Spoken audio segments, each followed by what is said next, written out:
Right folks, welcome back to the Boys Green YouTube channel. It's time for post-match reaction to Celtic 2, Aberdeen 2. I'm joined by Nathan.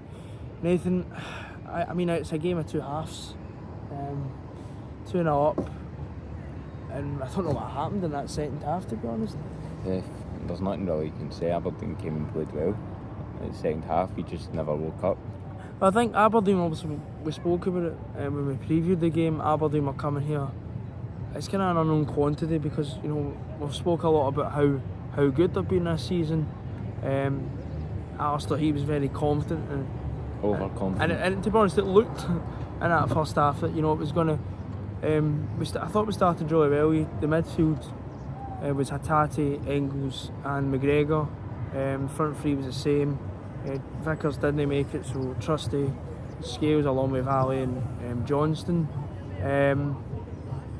And you're thinking, okay, decent team. And I thought Hatate was on it. I thought the first half were really on it. We're at point to prove, really.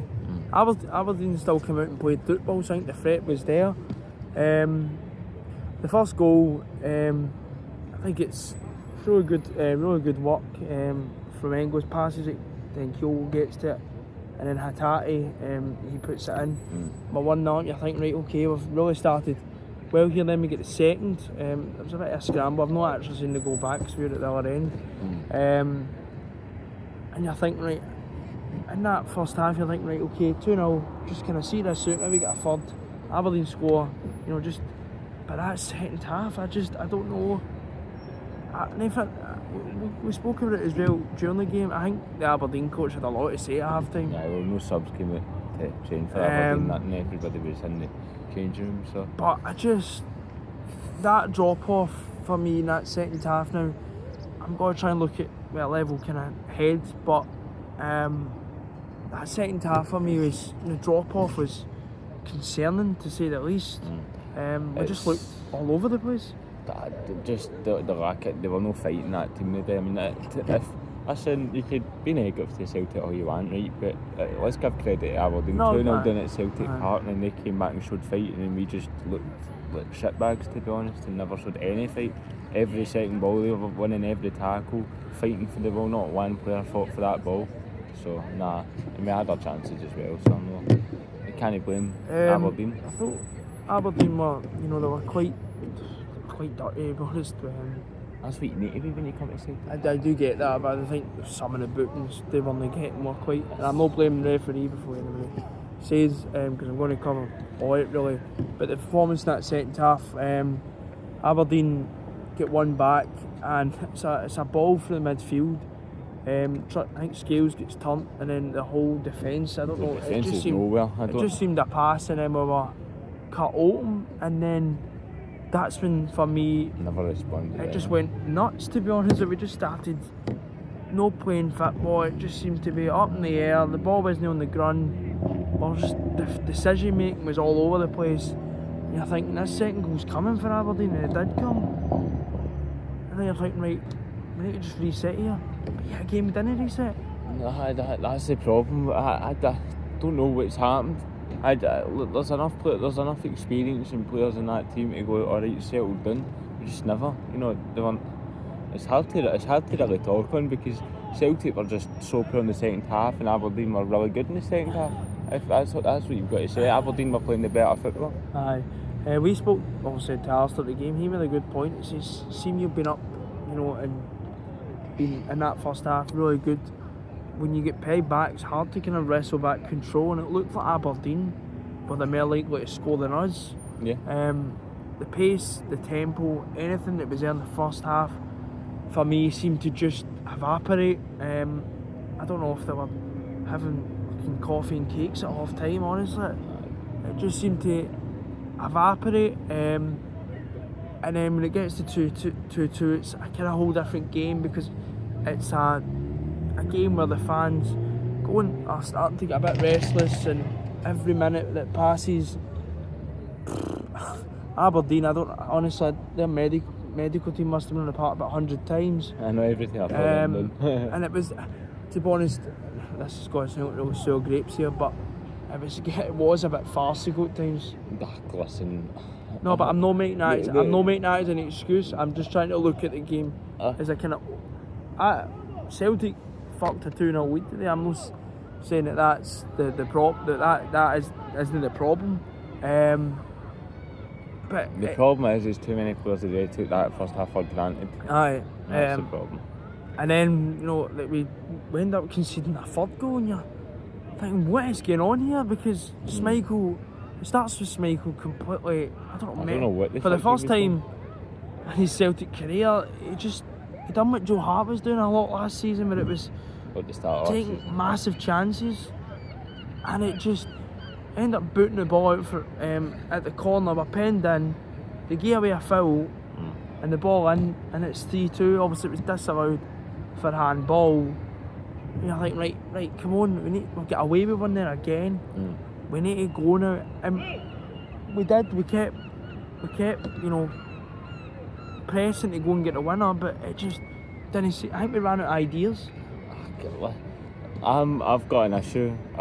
With just the lack of pace in that team today. The lack of they were genuinely, even for the first whistle, there were no movement. And the 2 goals that we scored were good bits of quality, but can you really remember anything else apart from the 2 goals that Celtic done decently? Because I'll tell you what, whoever does the set pieces should be getting sacked. I've never seen something like that. I didn't have clearly talked to time of set pieces that way, because that was countless. That was next level sight though. That's quite what it was. There were 2 minutes to go in the game and we were passing the ball about for the corner and not just get the ball in the box. The corners. Look at the side of Trusty. Obviously, that got the chance, missed it. But if you look at the players we've got, like Scales, big boy, Trusty's a big boy either. Like, why are we not putting the ball in the box? Aye. I just thought that, as I said earlier on, the tempo and the pace kind of just was out the game really, and it was a struggle with that point. We kept kind of pushing. Audrey said there, Ida had a chance, it was cleared off the line. You're getting to the point in that game where you don't really know what's going on. It's kind of just scrap it. Forrest had a chance. He just needs to take. Forrest had a few chances. There was a point where Forrest was just shooting for the sake of shooting. And then he had that chance.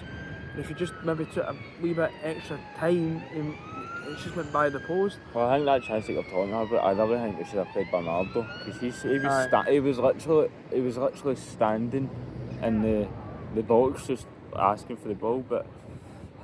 And then the Bernardo chance was it's unlucky to be fair, because across the goal he does try and put a leg out to get to, he just can't really stretch across, and then we kept pushing it, and then the final chance. Now I've gave Aberdeen credit, and I've criticised Celtic, but I've not got a clue what is. I'd like to hear the reasoning about what's going on, because we in the first kind of the corner goes in. I think it's a cross or the corner, and Ida heads it's cleared off the line, and Ida was running for a handball straight away. We've been told that it apparently was a handball. I've not seen that. And he just blows the whistle, and you're like, well, he doesn't even let us take the corner. It's not at the end of the day. You just should have scored the initial chance. We spoke about how they perform, but what is the rules anymore? I don't get it.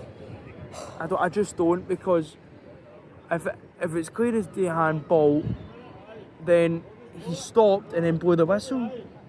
Didn't even check it either.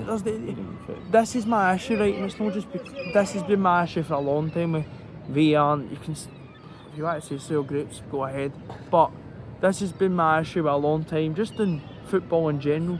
These big decisions, right, need to be put on the screen.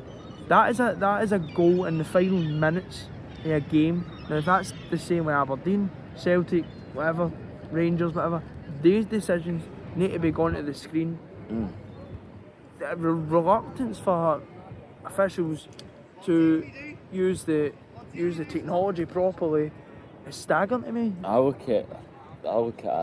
watch rugby, but I look at the way rugby officiates and things like that. You can hear what the referees saying. They show the the tackle on the monitor so that the fans in the stadium have an understanding. But like, how much more beneficial would it be for like referees and things like that if like the Because fans surely could it should be actually hear? their own judgment on decisions. Aye. I don't think it is now. I've never really thought that about it. I don't think it's their own judgment.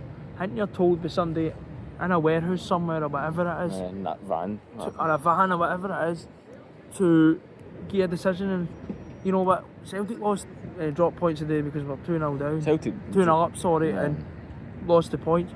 But I just thought that bit at the end was a bit farcical, to be honest. I agree, but at the end of the day, No, I agree with that, but I think if you're looking on that decision alone, it's slightly farcical that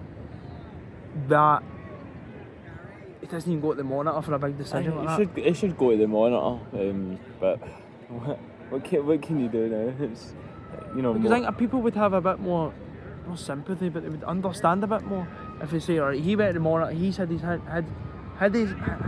own opinion on it, but on that case it doesn't seem to be the case. But as I said, it's Celtic have dropped 2 points today because they completely took their eye off the ball. balled it. In the second half, we had warning signs as well that the Aberdeen, I think just before the second goal, there was Scales kind of managed to slide it, and there was a few chances that they could have went ahead and won it. The So passing was very sloppy as well. and I think first half was pretty good, and then the second half, I don't know what happened. I really don't.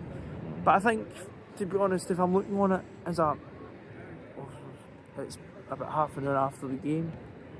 If you're looking on it, I think, you know what, sometimes these halves happen. They can't become, because this was the problem last year. First half we were excellent, or second half we were excellent, and then the other half we were absolutely atrocious. You've got to look at it as well. This is what happens in a league. You know, the Aberdeen are a competitive team now, Aye. and And I give credit to them, they came and showed that. the thing is, you know, we had Kilmarnock last year where we drew. You're not going to win every game No. at home, right? And granted, the way we lost was drew was embarrassing. But we just got to move on and lift our heads. I think it's important we didn't lose the game. Oh yeah, I know it's mad to say that after being 2-0 up, but the way that That's game was football, going, it could have, honestly, we could have lost it. But man, the match, I mean, first half, Scales. there was Scales, and I thought first half Valley was decent. First half I was I decent, just think second half we lost the whole team just kind of lost it. The second half. Rogers as well should have took my head off. My head was really tired, I think. He didn't. I don't think I've seen him run once. And it was at fault, I think, for the second goal I as just well. kicked the ball in the middle of the Kicked park. ball and then, to absolutely nobody. but if I was to go man of the match, probably Scales. Valley's close, but the Valley, second I think, half was decent. Honestly, I thought Trusty was okay, but then he made a few tackles near the end to really kind Aye. of save. I think him and Scales both done it. Johnston a few times done it. Aye, But the midfield again is. I think the midfield, I cost us- thought first half was good, but then we Second took half it cost us. Tati and we missed Tati dearly. I thought he was on. Like, really, I genuinely don't know why we took him off. Nah. It should have been Engels that came off. should have been Engels, to be honest. And because I just thought Hatate was on his game, and we could have he kind of comes up with stuff to a bit more imaginative. And he gets the press as well. He's able to beat players and things like that. But it is what it But is. for man of the match, I'd probably go Scales as well. But as I said, we need to maybe hope that Wednesday. Rangers can drop points tomorrow. If they don't, then they're free. We're still 3 points ahead, but we just can't make this. Well, then you got to play Todger Aye, next week. and it'll be a difficult game, but it's not ideal. You know, these run of games will drop points. You know, the first Humble. game, but obviously look ahead to Atalanta on Wednesday. We'll be back during the week for a preview for a crucial Champions League match during the week. Till then, speak to you later, and hail hail.